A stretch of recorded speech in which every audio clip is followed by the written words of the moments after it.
안녕하세요. 저는 전주 한대초등학교의 기자 김예담입니다. 여러분들은 혹시 지구온난화와 멸종위기 동물에 대해서 들어보신 적이 있으신가요? 그럼 지금부터 지구온난화로 인한 멸종위기 동물과 그들을 지구온난화로부터 지키는 방법에 대해 소개하겠습니다. 먼저 지구온난화에 대해서 알아보겠습니다.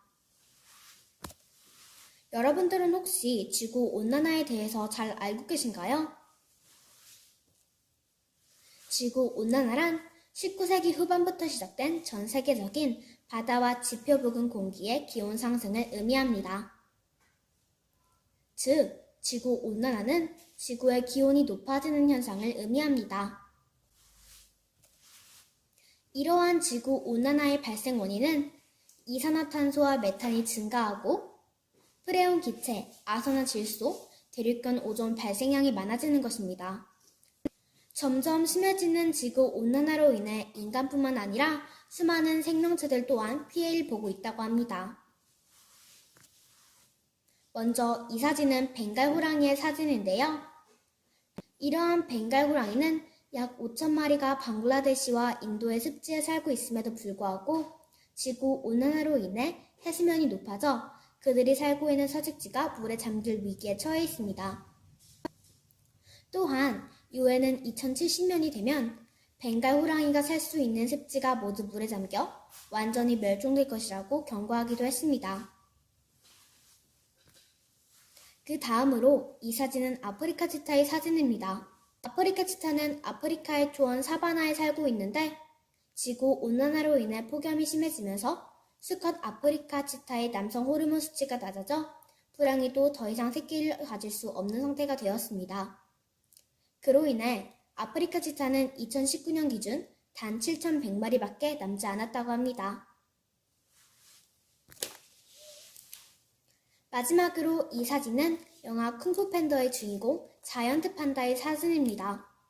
이런 자이언트 판다도 생존에 필요한 영양뿐 아니라 서식처를 제공하는 대나무 숲이 기후변화로 인해 빠른 속도로 사라지고 없어지고 있어 2014년 기준 단 1,854마리의 자이언트 판다가 야생에서 살았다고 합니다.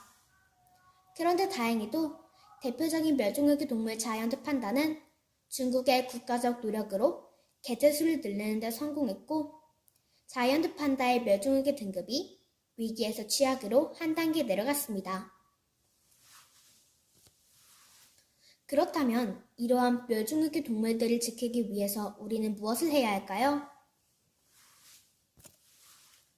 사회적으로는 지구온난화로 인한 멸종위기 동물을 지키기 위해 멸종위기 동물 협약을 맺습니다. 대표적인 멸종위기종에 관한 국제협약으로는 사이테스 협약이 있습니다. 지금은 전 세계 183개국이 가입하여 야생 동식물의 수출입을 규제하고 있으며 우리나라도 1993년 7월 9일에 가입해 같은 해 10월 7일부터 법으로 완고하게 규제하고 있습니다. 또 다른 방법으로 멸종위기 동물 보건 사업이 있습니다. 멸종위기 동물 보건 사업 중 멸종위기 동물이나 멸종된 동물들의 모습을 영상으로 복원하면 사람들의 경각심을 일깨워 많은 사람들이 멸종위기 동물에 대하여 조금 더 주의 깊게 생각해 볼 수 있을 것입니다. 이처럼 지금 이 시간에도 지구온난화는 지속되고 있고 이로 인하여 더 많은 멸종위기 동물이 발생하고 있습니다. 우리는 우리의 도움을 기다리고 있는 지구와 동물들에 대해 관심을 가지고 보호해야 합니다. 감사합니다. 안녕하십니까. 저는 전주 한들초등학교 이승원 기자입니다. 요즘 미세 플라스틱 문제가 심각합니다. 오늘은 이 문제에 대한 이야기를 해보겠습니다. 미세 플라스틱이란 마이크로비즈처럼 의도적으로 제작된 작은 플라스틱이나 페트병 같은 플라스틱 제품들이 분해되어 생긴 크기 5mm 이하의 작은 플라스틱입니다. 즉, 매우 작은 플라스틱을 의미합니다. 미세 플라스틱에도 종류가 있다는 사실 알고 계셨나요? 미세 플라스틱은 1차 미세 플라스틱과 2차 미세 플라스틱으로 나누어집니다.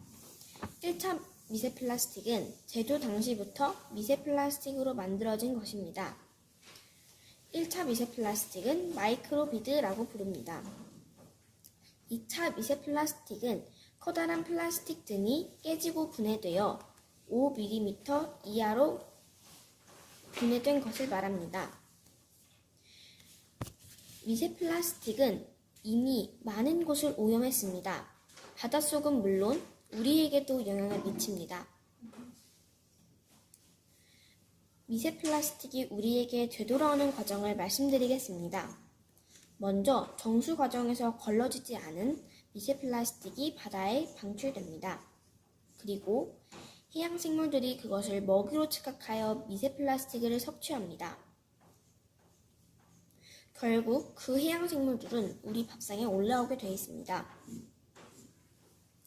이러한 미세 플라스틱을 줄이는 방법은 무엇이 있을까요?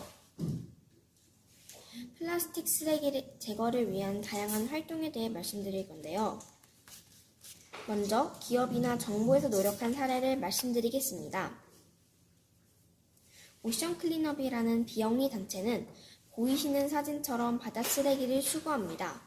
또 우리나라 정부는 2019년부터 백화점이나 대형마트에서 일회용 비닐봉지 사용을 금지했습니다. 우리가 잘 아는 커피 브랜드 스타벅스에서도 플라스틱 빨대 대신 종이 빨대를 사용합니다. 그럼 우리 스스로 실천할 수 있는 방법들은 무엇이 있을까요? 첫째, 일회용 컵 사용을 줄이고 개인 텀블러를 가지고 다닙니다. 둘째, 장 보러 다닐 때 장바구니를 챙겨갑니다. 셋째, 쓰레기 분리배출을 제대로 합니다.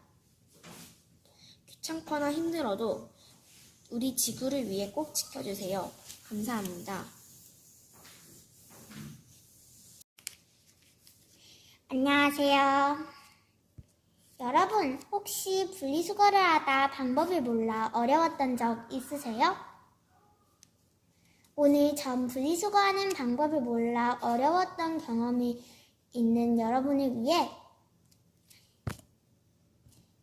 중요한 부분만 찝어서 올바른 분리수거를 잘 하는 방법을 알아보도록 하겠습니다. 여러분, 혹시 이 마크 보신 적 있으세요? 되게 익숙하죠? 바로 재활용 마크인데요. 재활용 마크란 재활용이 되는 물건에 나 재활용 가능해요, 분리수거 해주세요 라는 의미로 그려놓은 마크입니다. 예를 들어 이런 것들이 있고요.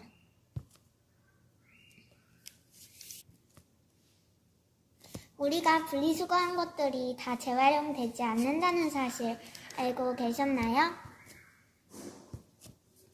아무리 분리수거를 한다 해도 제대로 된 방법으로 분리수거하지 않으면 결국엔 그 쓰레기들은 분리수거장이 아닌 쓰레기 매립장으로 향하게 됩니다.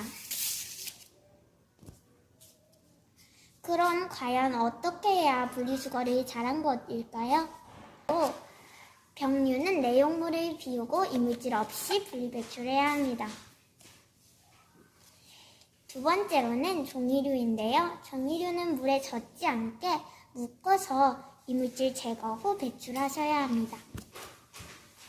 세 번째로는 캔, 알루미늄, 철캔류입니다. 플라스틱류를 제거 후 압착하여 버리셔야 합니다. 네 번째로는 페트병류입니다. 내용물을 비우고 라벨지를 제거하여 압착 후 뚜껑을 닫아 전용 수거함에 배출하시면 됩니다. 마지막 다섯 번째로는 플라스틱류인데요. 플라스틱류는 내용물을 비우고 이물질 없이 깨끗하게 씻어서 배출해 주시면 됩니다. 다 듣고 나니까 참 쉽죠? 그러니까 아무리 귀찮고 힘들더라도 깨끗한 지구를 위해 꼭 올바른 분리수거 해주세요. 감사합니다.